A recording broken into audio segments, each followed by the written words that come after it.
JAC board का जो syllabus है उसमें क्लास 10th में एक पोयम है द बॉल पोयम। इससे प्रत्येक बार बोर्ड एग्जाम में 2 से 5 नंबर तक का क्वेश्चन रहता है। ये काफी इंपॉर्टेंट चैप्टर है मार्क्स को लेकर। लगातार कैमरा में देखने से हमारा बुद्धि थोड़ा ब्लर होने लगता है, इसलिए हम ज्यादा कैमरा में नहीं देखते। ऑफलाइन क्लास है तो कैमरा में देखना क्या है। इस चैप्टर को हम लोग पढ़ते हैं, उसके बाद देखते हैं कि इस चैप्टर कहता क्या है, इसको इसमें देने का मुख्य उद्देश्य क्या है।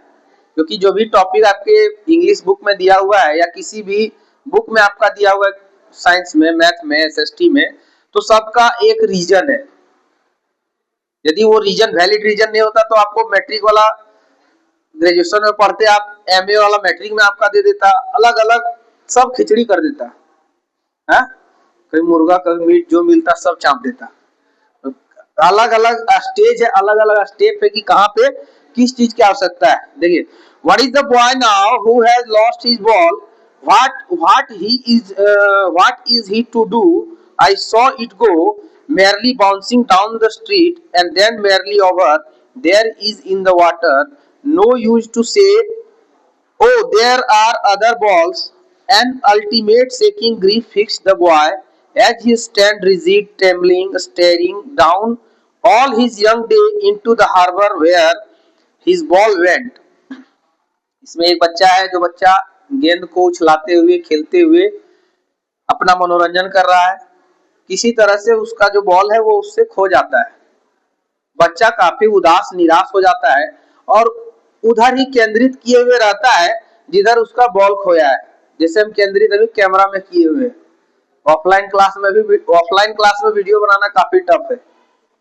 वो बच्चा गेंद की ओर अपना ध्यान आकर्षित किए हुए है और गेंद के बारे में ही सोच रहा है। गेंद के बारे में ही वो, उसके प्रति पश्चाताप है, दुख है, गेंद के खो जाने का उसको दुख है। और ये कहना व्यर्थ है कि तुम कोई दूसरा बॉल खरीद लो। ऐसा कवि क्यों कहता है?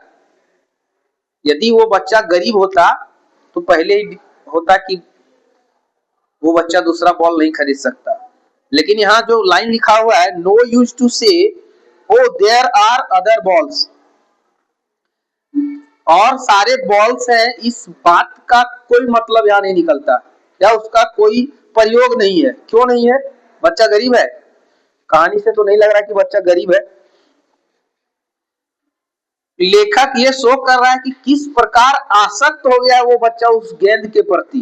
जिस गेंद को वो उछाल रहा था, बार बार उछाल रहा था और झाड़ियों में खो गया वो बॉल, उस बॉल के प्रति लेखक दर्शाना चाह रहा है कि वो बच्चा कितना आसक्त है, कितना आकर्षित था और उस बॉल का क्या महत्व है उसके लाइफ में, ये दर्शाना चाह रहा है।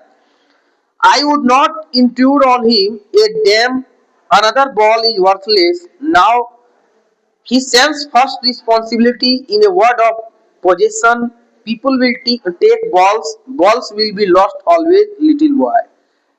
लेखक कहता है कि अब वो बच्चा क्या है, धीरे धीरे उन सभी चीजों से, वो जो घटनाएं लगातार उसके साथ हो रही है, जो बॉल उसका खो गया, उससे वो लाइफ में एक लेसन का वो सीख लेगा। लेसन सीखेगा क्या? कि लोगों को नए बॉल लेना कोई बड़ी बात नहीं है। आजकल तो कुरकुरे भी ले रहा है 5 रुपए, उसमें बॉल निकल जा रहा है। रोज देखते हैं, बहुत बार टीवी वगैरह में भी आता है कि कुरकुरे में जो रबड़ का गेंद निकला उसको निकल के बच्चा डिलीट होते जा रहा है। ये सब माँ बाप को ध्यान देने वाली बात है। अभी बच्चे के लिए नया गेंद लेना कोई बड़ी बात नहीं थी, लेकिन लेखक कहता है क्या उन सभी घटनाओं के साथ वो सीख रहा है किस प्रकार लोगों के साथ नई नई चीजें होती, फिर खो जाती है, फिर भी मनुष्य को जीना पड़ता है और जीना चाहिए।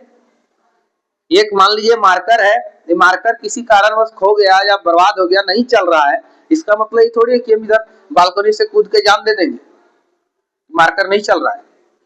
वो बच्चा अभी ज्ञान का अभाव है जिसके कारण वो उस गेंद के पीछे आसक्त है, उसको वही गेंद चाहिए। Money and no one buy a ball back, money is external.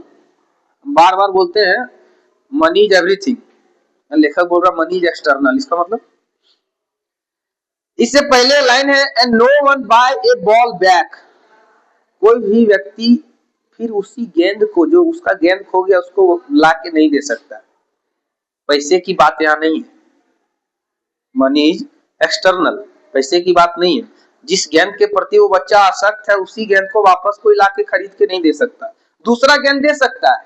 लेखक पहले क्लियर कर दिया है कि दूसरे गेंद की कोई आवश्यकता नहीं है या दूसरे गेंद लिया जा सकता है, ऐसा कहना उचित नहीं है।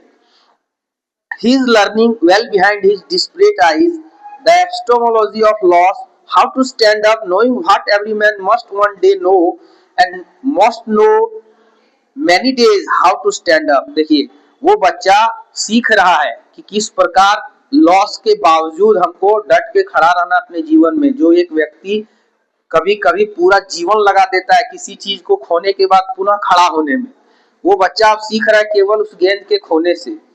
ये जॉन बेरीमैन नाम के एक पोएट है, उनके द्वारा ये लिखा गया है। ये क्लास 10 में काफी इंपॉर्टेंट चैप्टर है, द बॉल पोयम। अब बात करते हैं कि इस पोयम को देने का क्या रीजन है। पहले ये बताएं कि बिना रीजन का कुछ नहीं होता है, सब कुछ पहले से फिक्स है। सिलेबस जो आपका दिया गया है, पूरे वर्ष आपको क्या पढ़ना है, किस तरह से पढ़ना है, यहाँ तक कि अभी सिलेबस में आपका उसको उल्टा के देखिएगा तो जनवरी में क्या पढ़ना है, फरवरी में क्या पढ़ना है, मार्च, दिसंबर, नवंबर सब में दिया हुआ है आपका कि किस महीने में किस चैप्टर तक आपकी पढ़ाई हो जानी चाहिए।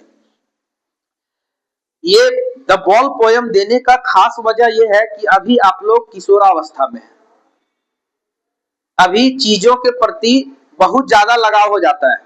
किसी भी चीज, किसी भी जीव जंतु, मनुष्य, सब के प्रति एक विशेष लगाव हो जाता है। और वो चीज यदि हमें हासिल नहीं होती है, हम उस चीज को रिप्लेस कर सकते हैं, लेकिन जब वो चीज हमें हासिल नहीं होती है तो आंतरिक रूप से, हृदय से बहुत कष्ट होता है। अब बोलिएगा सर हम लोग क्लास 10 में है, अभी क्या हो सकता है कि उससे वो उसके खो जाने पर हमको कष्ट होगा। बहुत चीज है। अभी मान लीजिए आपका फेवरेट सेलफोन है, स्मार्टफोन है, किसी कारण उसका मदरबोर्ड उड़ गया, खत्म हो गया, उसमें आपका बहुत ज्यादा डाटा रखा हुआ। अभी तो खैर बैकअप करने का ऑप्शन है, मान लीजिए आपका बैकअप नहीं हो पा रहा, फिर बहुत कष्ट होगा,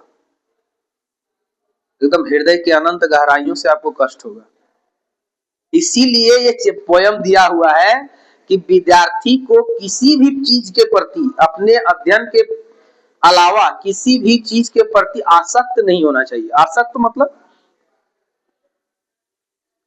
इतना ज्यादा उस चीज के प्रति समर्पित हो जाना कि यदि वो चीज खत्म हो जाए तो लगे कि ऑक्सीजन चला गया, वो चीज नहीं होना है। ऑपोजिट जेंडर के प्रति खास करके,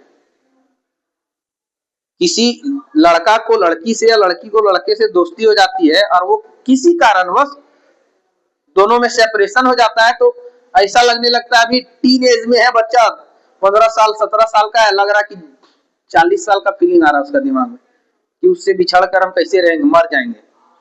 क्लास 10 में ही एक चैप्टर है डस्ट ऑफ स्नो,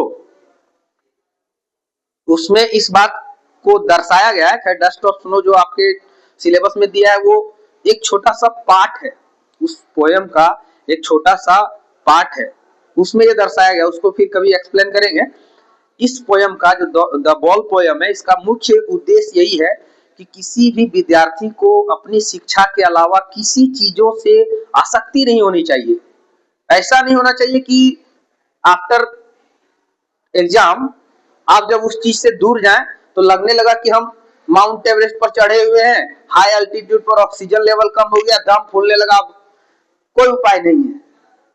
वो परिस्थिति नहीं आनी चाहिए। बच्चे को विद्या के अलावा किसी के प्रति आसक्त नहीं होना चाहिए, यही इस पोयम का मुख्य उद्देश्य है।